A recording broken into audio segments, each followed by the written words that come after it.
Hey guys, how's it going? Kevin Cleary here with a knife video for you. Today we are looking at two very popular Benchmades. Both of them are the Crooked River. One happens to be the full size and the other, of course, is the mini. Now on this channel, you guys know that I prefer larger knives or at least large-ish knives. Um, And with that in mind, it's no big secret that I love the Benchmade Crooked River. I've had this knife for years. I've carried it and used it quite a lot. I've enjoyed it a ton. And with all of that sort of background and experience, when I was able to get my hands on a mini Crooked River, I was pretty keen to do so. I this one came up at a really good price, and so I just felt like, it was a good opportunity to do this side-by-side comparison. So, um, wanna go through these knives in various functions and features and performance and all of that, and just settle in my own mind and hopefully give you as a viewer some things to reflect on that may have some impact on the size of knife that you use, not just on this particular model, okay, but in general, there may be some principles here that are worth thinking about. All right, so first off, let's get the actual numbers out of the way. These two knives are, first of all, the full size, 9 1/4 inches overall, just a hair under a 4-inch blade, 4 1/4 inches of grip area. It is 5 3/8 inches when closed and weighs in at 5.4 ounces. The mini, on the other hand, is 7 7/8 overall. So it's almost 8 inches. Even though it's called a mini, it's not actually that small of a knife. All right. The blade length is 3 5/16. It is it has 3 5/8 inches of grip area. It is 4 9/16 when closed, so a little over 4.5 inches, and it weighs in at 3.3 ounces. Okay, so for some of you watching this, that will kind of immediately, settle this for you. You've got enough experience and you know that, certain sizes and certain weights are what you're comfortable with, and you don't really go outside of those parameters. And that's totally fine. For others of you, that won't mean a whole lot. So as we work through the rest of the comparisons that I'd like to sort of think about here, perhaps some of those things will be more meaningful. All right, so let's begin with the blade. We often do this in my reviews, and so I kind of always start at the blade and work my way toward the butt end of the knife. We'll do the same thing with this comparison. You can see that the blade shape on both of these is essentially the same. We have a clip point blade in S30V steel. Actually, you can see it right there. Now, there are some other versions available through, or at least there were, and that means there are a bunch out in the wild. But there were other versions of this available because this was part of Benchmade's like customized program where you could go on their website and pick blade steel and finish and handle materials and stuff like that. I don't think either one of them are still on there, but it could be the case that you can still have some options for this. All right, there's the S30V label on the full size. Let me see if I can put these, let's see here, side by side. And you can see, sorry about that, that there is a slight difference in blade stock, but it's not a massive difference. The tip is fairly similar on these. Both are robust enough that they're, fairly confidence inspiring for, what you might think of as EDC plus. Okay, they're both flat ground, and again, that's going to make these blades pretty tough and durable for just about anything you could think of. S30V is a very good steel, takes an edge, holds an edge, very corrosion resistant, so no complaints in the steel department. The other thing I have to say is if you use these side by side in terms of, just doing some slicing tasks, you'll find that there's actually very little difference. The reason for that is, while this blade stock is a little bit thinner, this grind is a little bit higher, so it essentially ends up sort of coming out in the wash. That is, as you push this into material, you don't notice a big difference in terms of the blade. Now, there is another place where you do notice a bit of a difference. We'll come to that as we kind of work our way through the rest of the knife. So in terms of blade performance, there is going to be one difference, okay? And that's going to be in reach. So, you've got this in your pocket. Now, this is not an insubstantial blade at all, but I don't know, you want to go and cut an apple in half or something like that. Well, you're limited. Whoops, I'm banging the tripod. Sorry, guys. You're limited. The thumb stud is going to be here. So you've only got about 3 inches of reach across the cutting edge there. Moving over to the full size, you only have about 3.5 inches of reach. Now, one thing is both of these, the thumb stud is a little bit into the cutting path. It's a little further. It takes up a bigger percentage of the cutting path on the Mini, but both of these do suffer from that a little bit. The difference is this is such a long blade that it rarely, if ever, comes up. And frankly, this is a pretty unique problem that you don't run into a lot anyway. But that is the only real difference between the blades is the amount of reach. And so if that's never a concern of yours, if you kind of never do anything that requires a longer blade, then it probably is kind of a wash in terms of which of these blades is better. On the other hand, if you're someone who does want, I don't know, if you eat a grapefruit every morning and you always use your folding knife, I don't know who that's describing, but if that's your particular niche use for a knife, then maybe the full size. Okay, but really, um, for the vast majority of people, I think we kind of have to call this a tie in terms of um, practical utility of the blade. All right. Of course, when we look at the lock and the action, they're literally the exact same and they perform about the same. Now, one thing I have to say is Benchmades, they break in over time.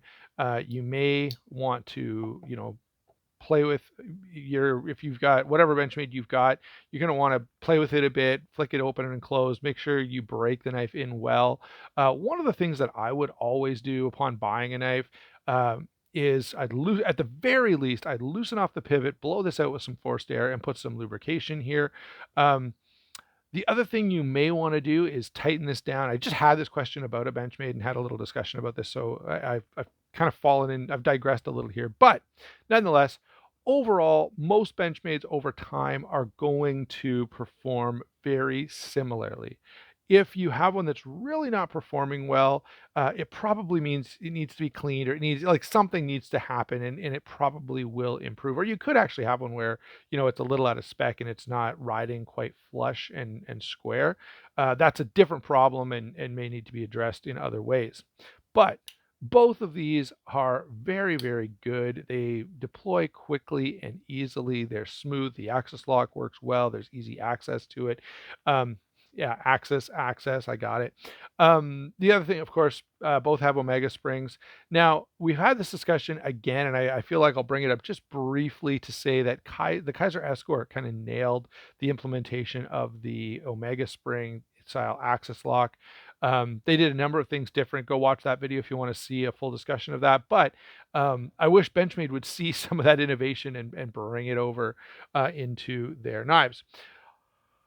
Next, so we've talked about the action. Both are very good. Both are enjoyable. The thumb studs are comfortable. They're easy to access. They both flick out quickly. There's nothing. They're both phosphor bronze washers. Like everything is essentially the same on these. So again, we've got to call it kind of a tie. All right. The next thing to look at is the handle, both from a design standpoint as well as from an ergonomic standpoint. Now, from a design standpoint, there's not much you can say. These are incredibly close. Now, of course, I have aftermarket scales on mine, which means I don't have the milling for um, a different pocket clip here. I have those scales saved, and so I could, I guess, put it back if I wanted to switch this to left-hand carry. Both are fully ambidextrous, of course. under normal circumstances. Mine is going to be somewhat limited. I have a Deep Carry MXG clip on this, and this Mini has the small bent over Benchmade clip from the Bug Out. Both of these are absolutely phenomenal. Now, we do have to talk about this is where we're going to get some divergence, okay? Because under, handle design or under, you know, just general size and of course um, feel in hand, that's where they're going to be significantly different. Okay, so first of all, when it comes to carrying this in your pocket day to day, the Mini is a pretty clear winner. Like you don't even notice that you have this. It's thinner. Okay, so let's hold these up side by side. You can see the Mini is quite a bit thinner and it is also quite a bit lighter. So you drop both of these in your pocket and walk around for a couple hours, you're going to know immediately the difference between these two. All right. So that's a significant difference. And for that reason alone, especially with all other things being so close to equal, that really becomes a major feature for the Mini. All right, as an EDC option for the vast majority of people, the Mini is probably going to be the way to go just for ease and comfort of carry. Now, on the other hand, and this is where these kind of things always balance out, all right, when it comes to cutting tasks, especially more difficult cutting tasks, I did some cutting with these side by side to see how the blades performed. But guess what? I wasn't just feeling how the blades performed. This knife, the Mini, is quite a bit smaller in hand. And so I felt like it was a bit more of a fight to get a good handle on this. And here's one of the things, if you're doing really hard cutting, the ability to grip and your thumb, of course, if you hold in a saber grip, your thumb starts to fatigue pretty quickly. So you're going to want to switch to a hammer grip. Well, with a smaller knife, there's a lot more available space in there for movement. You go to a larger knife, and now that hammer grip is much more substantial. You just can't move it. And so the how hand filling a knife is has a big impact on how comfortable it is to use. And so there's a trade-off here between the large and the small, and it's largely an ergonomic trade-off. Um, Comfort in pocket very clearly goes to the Mini. Comfort in hand very clearly goes to the full size. And, across a broad spectrum of knives, you're going to see that kind of thing play out. All right. And so that means that if you're going out to buy a knife, you really got to consider your particular uses, right? If you're the guy who's using this knife all the time for a lot of difficult tasks, then a larger handle, which generally comes on a larger knife, is going to be very valuable to you. If, however, you're the guy who yeah, I pull out my knife and make one small cut a day, like I open my mail or I open a clamshell package and then I may not use it for 2 or 3 days. Well, in that case, I think the Mini makes a lot more sense because it's, the main thing you're doing with it is carrying it and it carries much easier. If hand fatigue and cutting uh, ability and leverages are going to matter for your uses, that's where the large is really going to shine. Okay. Of course, I guess the other question, the other consideration here is in a how do they work both in a hunting capacity? And for that, again, I think the large blade probably comes out a little bit ahead. First of all, you're going to be occasionally carrying it just when you're hunting, but as a folding, when I'm hunting, if I'm, you know, unless it's kind of a, I don't know, spur of the moment kind of thing that I wasn't anticipating, I've got a fixed blade with me. And so that's not a huge consideration for me. But if it is for you, if you're one of these guys that carries a folding knife and uses it a lot in a hunting application, the large might be a little more appropriate for that use case. The other thing to consider for a moment is, of course, defensive use. And in that case, again, the large is going to shine a little bit more. One, for that same grip reason that I gave you before, retention in hand really, really becomes important, but also reach really, really becomes important in that case. All right. So I think what we've considered and what we've kind of demonstrated as we've worked our way through this thought process is that, there are really good use cases to be made for a larger knife, but they're sort of outside of your typical EDC type use. And so, um, if you fit into one of those categories, if you spend a lot of time in the outdoors, if you spend a lot of time doing harder cutting tasks, if you anticipate using your knife for like processing wood or something like that, hey, the large really stands out, really shines in that case. If you're, more of a in EDC style, indoor style kind of guy, maybe you don't spend a lot of time outdoors, or maybe if you do, it's only under very controlled circumstances, then yeah, the small probably makes a lot more sense. I hope you've enjoyed this. I'd love to hear your comments down below. Do you have one of these? Do you have both of these? Which one do you prefer? Why do you prefer that particular one? If you want to go pick up one of these, I recommend White Mountain Knives. You can use my discount code Sharp Stuff and save yourself 10% off. If you're a Canadian viewer, it's going to be a little tougher go. Folding knives coming into Canada right now are a huge pain in the neck, and so White Mountain Knives is probably not a great option. You'll have to go looking elsewhere. The best place is probably the Canadian Knifing Gear Friday sale or Toonie Tuesday sale. Those are really good options for buying stuff. Um, that that can that's a good way to save a little bit of money, or you can just go to retail. And I hate to say this, but Benchmades in Canada are expensive, and so that's a little bit of a downside for both of these knives, in fact. But if you want one, I think if this knife really, really appeals to you and you just feel like this is one of the nicest things I've seen, I do think it's worth saving the money and getting your hands on one of these because they are great cutting tools, both of them. All right, thanks a lot for watching. Don't forget to like and subscribe. Again, check those channel sponsors. Not only White Mountain Knives, but DLT Trading and Blade Ops are in the description. I'll thank you in advance for watching, and I would love to have, as I said, your feedback down below. We'll talk to you soon.